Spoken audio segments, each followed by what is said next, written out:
Hey everyone, this is Ezekiel O'Callahan with Raptor Chatter, and we're going to be looking at some of the biggest papers from November 2022. And the thing is, November was really busy. There's a lot of papers I need to get through, so some of these are going to be pretty short summaries, but with that in mind, let's just get started so that we don't take up any more time. So we're going to start on sauropods, and specifically a new macronarian sauropod coming from the Middle Jurassic of China. The macronarians were some of the largest sauropods to ever evolve, so they include things like Brachiosaurus and Giraffatitan, but there's also a few smaller ones, at least earlier in their lineage. Named Yuzhulong coronensis, its occurrence in the Middle Jurassic really helps to support the idea that the macronarians, once that group actually did evolve, diversified really quickly and started to fill a lot of different niches. And part of this is because we have other macronarians from this time in China, and I'll get to those in a little bit. Moving to South America, there was also the redescription of Augustina ligabuei. This is a sauropod that's been pretty partial and so kind of hard to nail down what exactly it was, but this new paper finds that it's a Rhabacosaurid, and that's a group of smaller sauropods from the larger sauropod group, the Diplodocoids, which includes things like Diplodocus, but the Rhabacosaurids were much smaller. The more interesting part though is that it comes from the Lohan Kura formation, and from this formation we also have macronarians. So there were some small members of one group of sauropods living along the side of larger sauropods from a different group. So there's a lot we need to start understanding more about how these different sauropods actually filled different niches. And going back to macronarians in the Middle Jurassic of China, we have a paper that's reanalyzing the different bones of the fossil Dashanpusaurus dongi. What they found is that, yeah, it's still a macronarian, but also it has some traits shared with other earlier sauropod groups. These are mostly things to do with the number of spines coming off the vertebra and some different features on the humerus. But what this means is that once those macronarians did develop, they did start to spread out into different niches pretty quickly, like the other paper suggested, including with that new animal, but some of them did stay a little bit more conserved and more like the earlier sauropod ancestors. And then later on, the more traditional macronarian traits started to develop and evolve after that initial period of diversification. And now for sauropods in Europe, we're looking at titanosaurs from Romania. And this is from the Late Cretaceous in Romania, and Europe during this time was pretty much an archipelago, and specifically the Hațeg Basin in Romania is really well known for having essentially small dinosaurs. These are island dwarfs where sometimes when animals get trapped on islands they become smaller just because there's not as many resources to support as large of body sizes within the entire population. Now, they don't actually name anything new, but they do reanalyze a lot of the different sauropod tail vertebrae that have been found in this basin. And they found that there's actually 4 different types, meaning that there's 4 different sauropods that were all living here at the same time during the Late Cretaceous. So there's a lot more diversity that we don't fully understand, and unfortunately a lot of the fossils from the Hațeg Basin can tend to be somewhat partial. So hopefully we'll get something, but it's not always a guarantee in this case. I mentioned the Rhabacosaurs being a group of the Diplodocoids earlier, and now we're looking at another group of the Diplodocoids, specifically the Dicraeosaurs, which have these really long spinous processes off of many of their necks. But this paper wasn't about the necks, instead it was about the vertebra that lay just in front of the hips, and they specifically wanted to see how pneumatized they were. And pneumatization sounds really complex, but it's really just how much air was actually helping to fill those vertebrae. And what they found is that in the Dicraeosaurs, which are smaller diplodocoids like the Rhabacosaurs were, there's a lot less space for air sacs to actually start filling many spaces in that bone, which is really unique because we find this in other sauropods as well as theropods, meaning it's ancestral to the Saurischians as a group. So for whatever reason, there was an evolutionary pressure on the Dicraeosaurs that caused them to lose that, and we don't necessarily know what that is, but hopefully with further research, we can understand what mechanically was happening and what the advantage or disadvantage of having those air sacs may have been. And to totally change gears, we're going to be looking at a living fossil, by which I mean this was a specific species found in the fossil record first that we just found alive. Now, the fossil might be a little bit underwhelming because it's just a species of clam, specifically Simetioa cooki, and they're really only been found from about 28 to 36,000 years ago, so the fossils aren't wildly old by any margin. But this group of clams is actually well known for having some symbionts that are arthropods that they do live in association with. And so what that means is we can hopefully start telling that about the modern day animals and then try and apply that to the fossil ones and see if we can tell that about the fossil ones. And then if we can then use that test to apply it to other bivalves even further back in the fossil record and try and understand how this symbiosis between arthropods and certain species of modern day clams may have evolved. So the title of this next one seems really complex, but I promise you it's not. You have microvertebrate rich, which just means there's a whole lot of very small vertebrate fossils, and then gutter class. And gutter class, again, sounds really complex, but you can think about it like this. If you have something like a river channel, and there's a big flood that happens, that river channel is going to fill up with the mud first, and then there's going to be mud up on the sides and on top of that afterwards. So in the fossil record, or the geologic record, when you're looking at it, you're going to see a distinct dip down of certain layers of sediment. The thing is, if there is this massive flood or something similar, the fossils that are heavier are actually going to settle out into that gutter class first, meaning that you can have these gutter class that have a ton of fossils in them, and that's what they found here. There's a number of different fossils they did find, and this is a freshwater environment, or at least brackish environment, and so it's mostly things like some freshwater sharks and rays, but there's also a few additional things, including 2 different lizards. Unfortunately, because these are small fossils, they're pretty broken up, so we can't really nail down exactly what these lizards would have been, but one of them was at least an anguimorph, which is a broad group of living lizards, and the other one was from an extinct group of lizards called the Paramycelodidae. All of this, combined with other fossils that were found, including some crocodilians and one very, very partial ornithopod dinosaur, can help us to start understanding what the broader environment of this geologic region would have been, and hopefully start comparing it to other parts of Europe and around the world. Once trees evolved, they kind of changed everything. It was really the first time you had really complex ecosystems on land. It facilitated the movement of animals like Tiktaalik onto land. The thing is, though, that Tiktaalik and that change into the forest didn't happen by accident, especially with the forests. They needed some sort of condition to actually start growing, and one of those conditions may have been the availability of phosphorus. Phosphorus is super important for many different biological molecules, including DNA. It makes up part of DNA. You literally can't live without it. Because of this, this paper sought to try and find out what the kind of phosphorus availability would have been in some of the sediments around parts of North America at this time during the Devonian would have been like, and compare it to earlier times. Now, the field site is actually in Scotland, but Scotland and England were actually smashed onto the side of North America at this time, so it does make sense.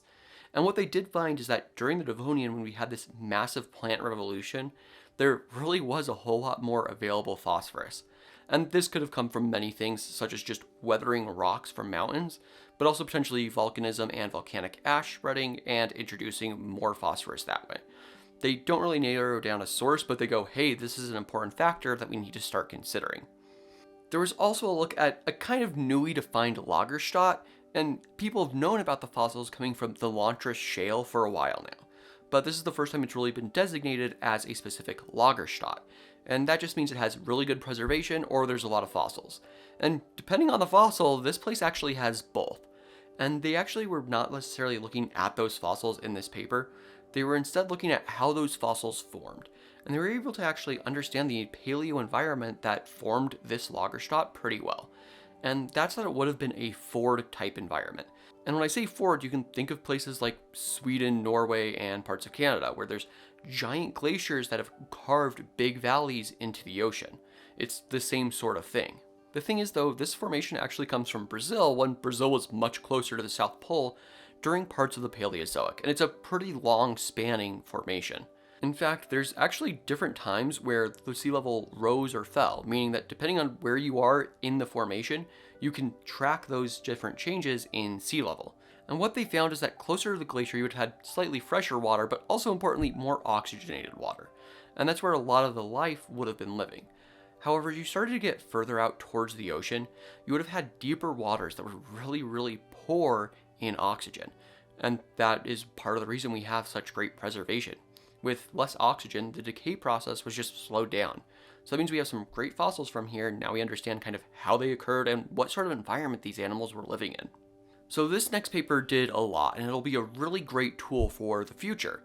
So what they did is they essentially modeled a lot of animals, and a lot of these fossil animals were very simply modeled. I mean, look at this Plateosaurus, it's pretty bare bones.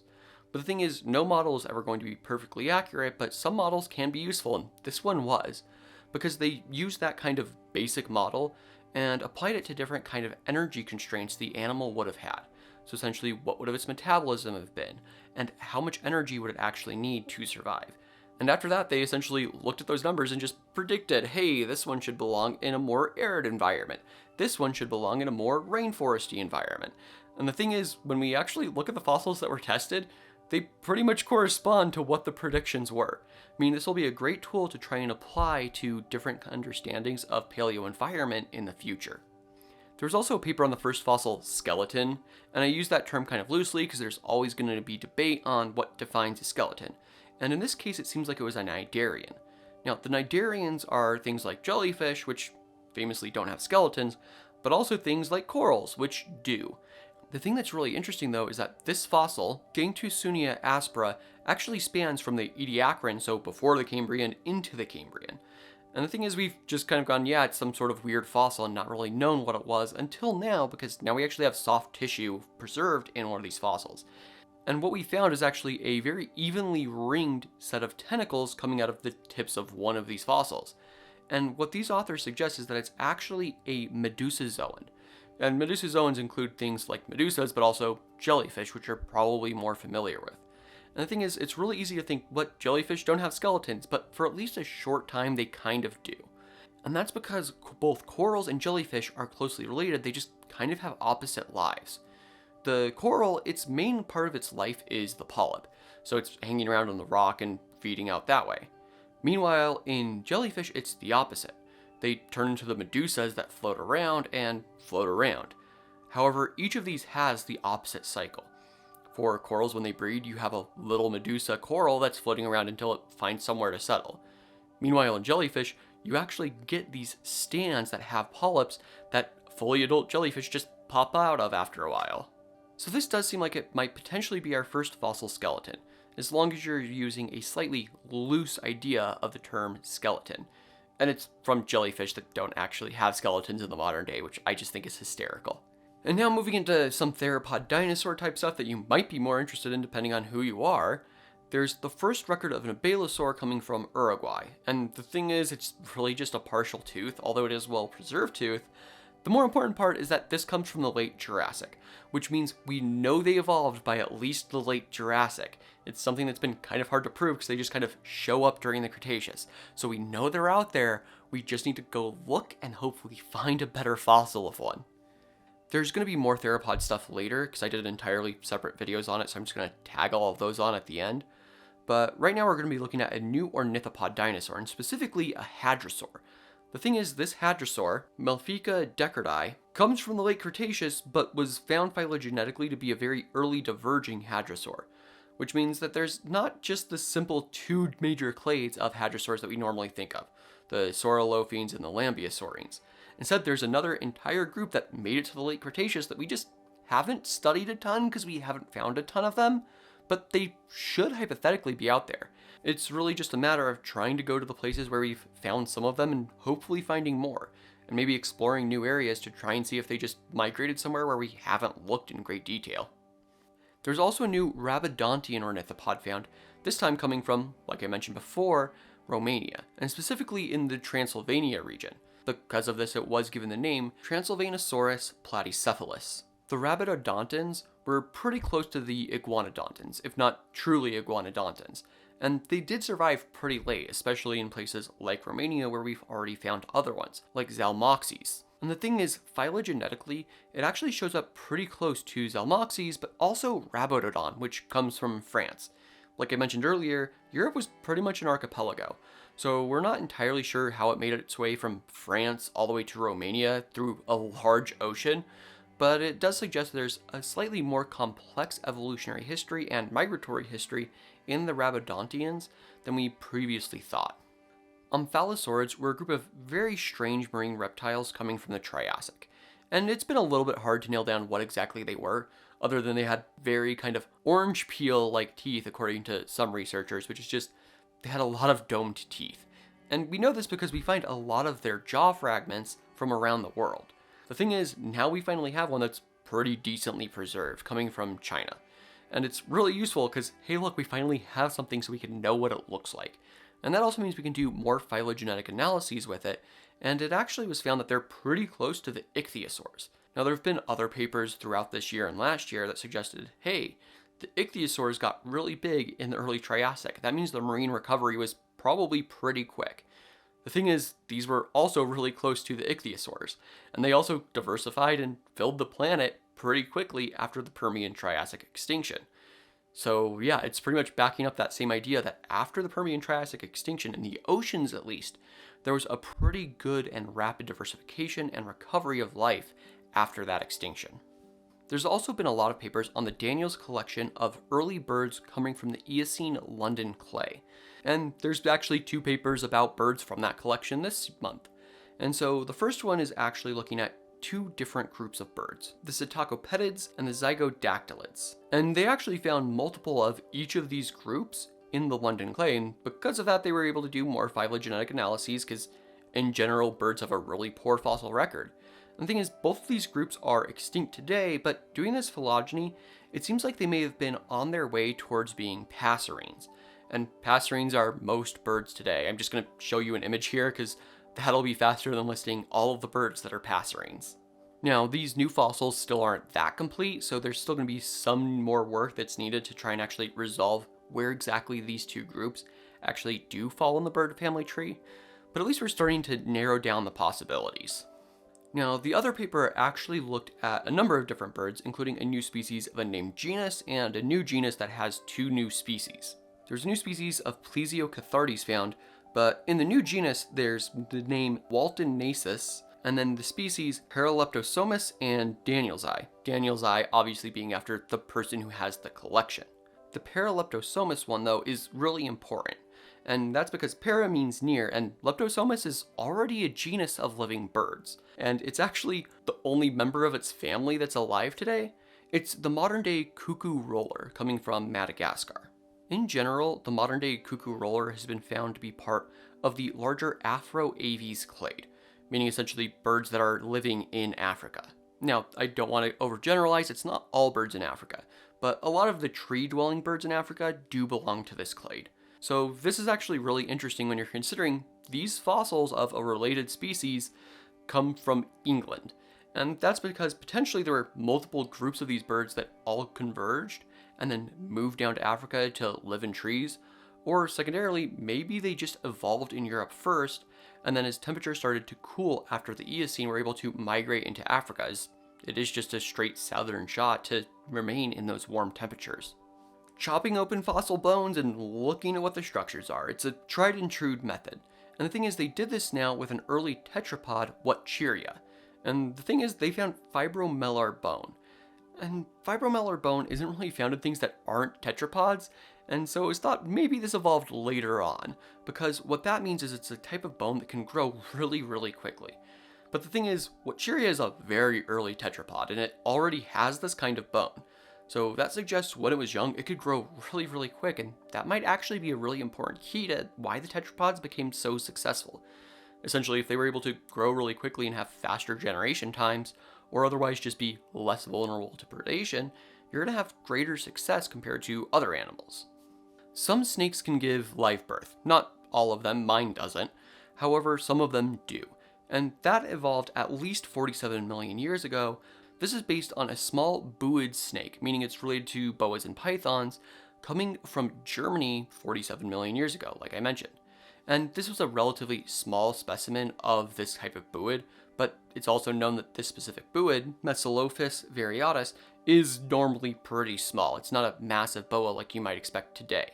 One fossil of the snake, though, coming from the Mesopit Lagerstätte, shows 2 separate embryos based on the amount of bone fusion. They were embryos and not just some other snake that this snake ate, that are inside the back half of the body. meaning that it was probably going to be about to give live birth. Now, it didn't. It ended up in the lake and died and was fossilized for us. So this brings up some questions, because normally in reptiles, live birth is associated with cold temperatures, because that way you don't have to worry about an egg being lost due to frost or something. But that's not the case for Mesolophus. Mesolophus was living in Germany, which sure gets cold today, but during the Paleocene-Eocene thermal maximum. So it was practically tropical or subtropical Germany. It wasn't cold. So whatever specific environmental pressures were acting on this snake to try and start producing more live offspring isn't the same as necessarily what was happening in many other reptile groups. There's also a number of other papers that I already did entirely separate videos on, so feel free to check those out. There's one on the largest fossil turtle to ever come from Europe. There's one that's looking at fossilized guts because they were the intestines of a dinosaur, specifically a raptor dinosaur, that were found and preserved. There was also a newly named tyrannosaur, Dysplediosaurus wilsoni. There was the last known opibiniid, so this is animals like Opibinia, which is really well known for being super unique. This one being named Myrithrin. And then of course we have the big paper that people saw a lot of information about, and that is the newest paper on Spinosaurus. So feel free to check all of those out if you want a little more detail on some of what happened.